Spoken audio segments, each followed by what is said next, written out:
Hi guys, welcome to Savvy Money Show. Me, your host Sean.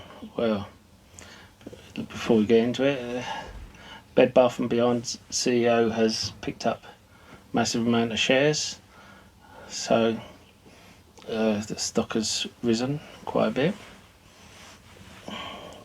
I'd be careful with this. There's no real news except for he's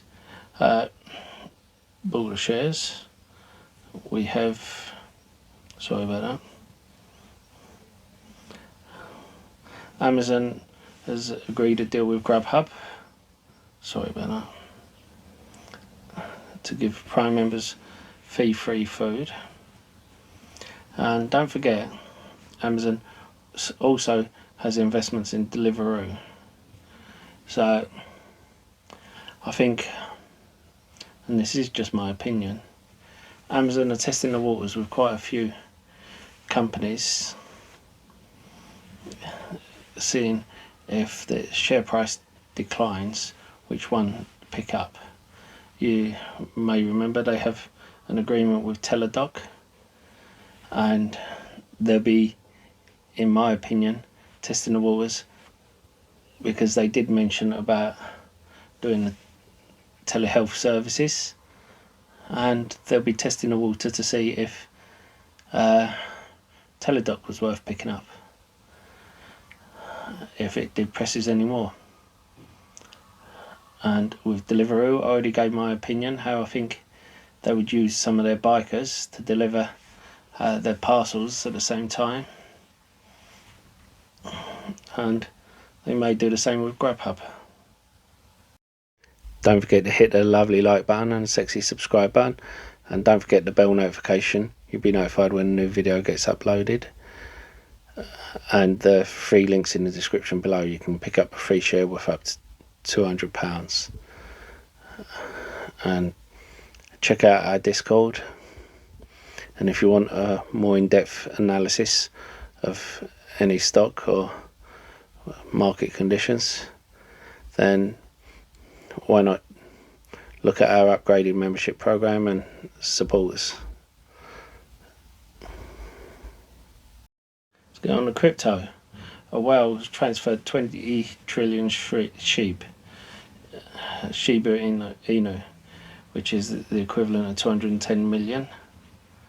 Now, I'm wondering if it's the guy who put $8,000 in the sheep before it ran up and ended up with billions of dollars, which he then cashed out, lucky for him, before it crashed, because then this would be a drop in the ocean.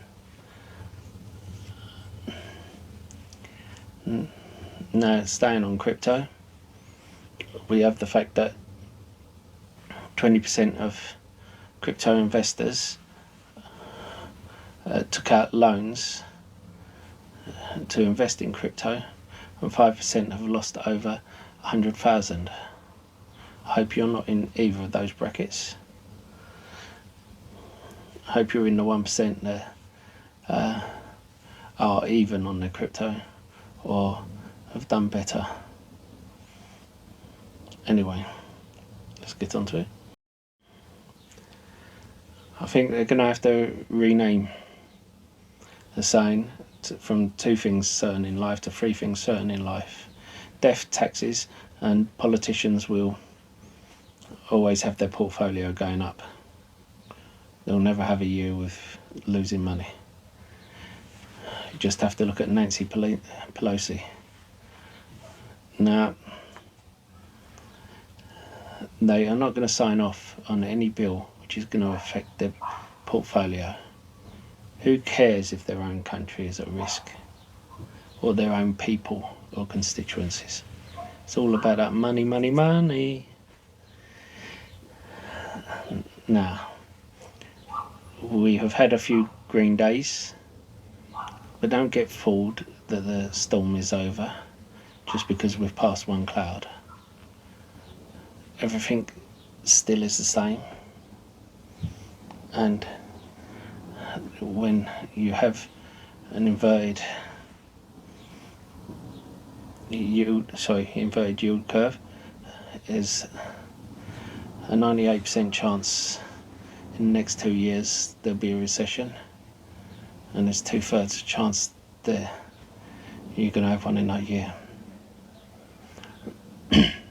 Now, the fact that we've had 2 of those inverted yield curves means there's a very high chance.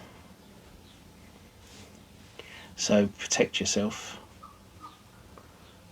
and look for stocks that will protect you in a recession, but also be good value outside of it.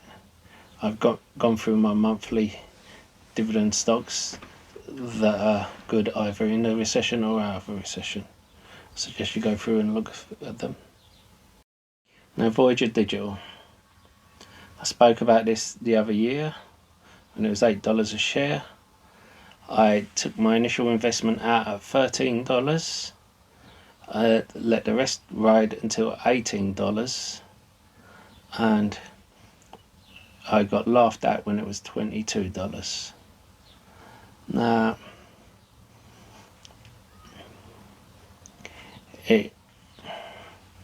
of course, you had the Jeremy clan who was certain it was going to be the new Coinbase and have better growth,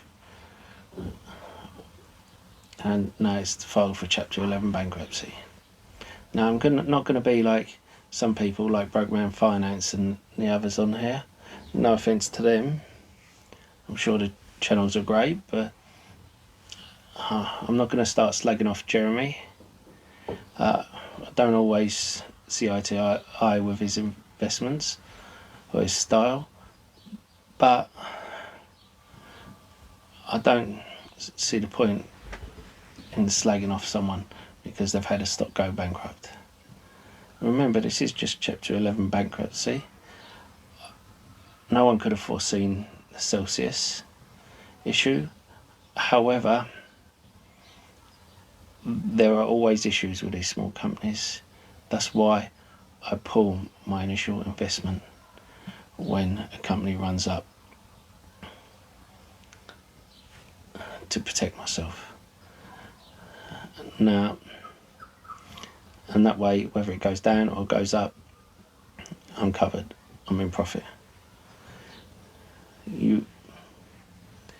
No, I'm not the kind of person who believes in bashing other people. They do whatever suits them. I have my portfolio on my Discord for members. I have a free Discord, and I've paid for a section as well with more in-depth stuff. I have all my buys and sells. Just go to buy me a coffee and you can see. Now, do not think I don't have losses. I do have losses. I'm always upfront about that. The thing about my losses is I always try to learn from them. And I believe as long as you learn from your losses, it's not wasted money.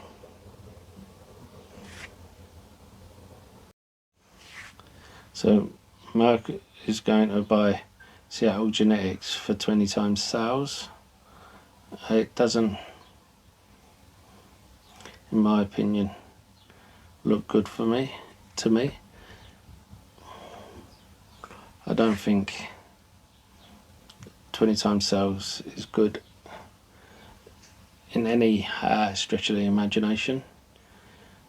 I came out of Palantir when it was 21, when it jumped up to 20 times sales, because I saw it as too high. Now, I could be wrong, but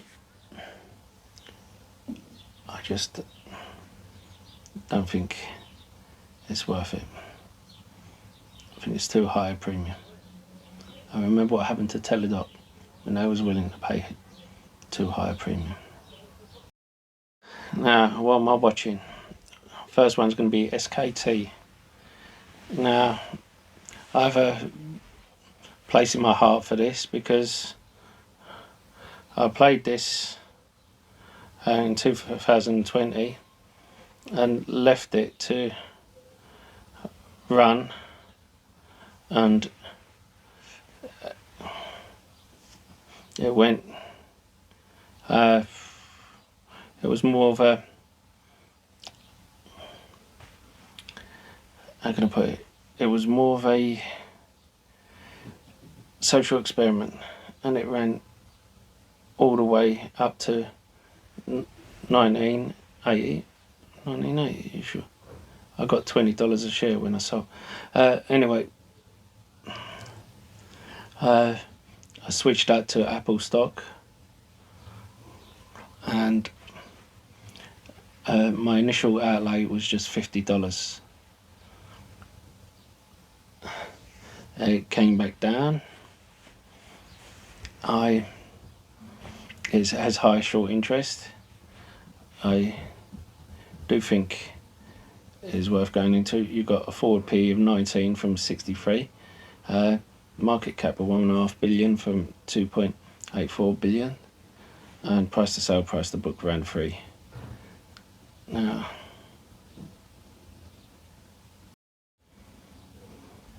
C3AI. Now, this was a $60 stock. They're going to be on Mad Money.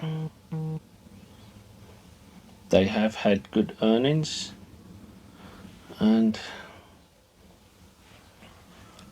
I do think this is one I will be watching, see how it reacts. I do like this stock. And Affirm. This is one that I think it could do well over the next month or so. And another one, Oracle, has 189 billion market cap versus 243 billion enterprise value. Trailing P of 8, forward P of 8. I think it will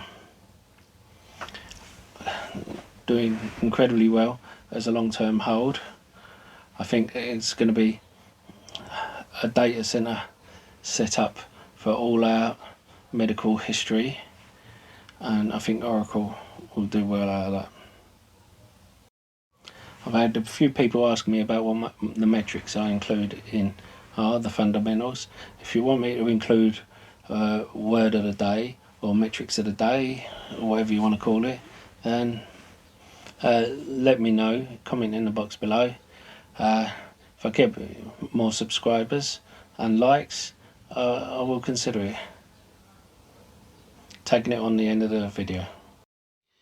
If you found any of my videos helpful and you want to help me make more, you can support me by buying me a coffee. The link is in the description below.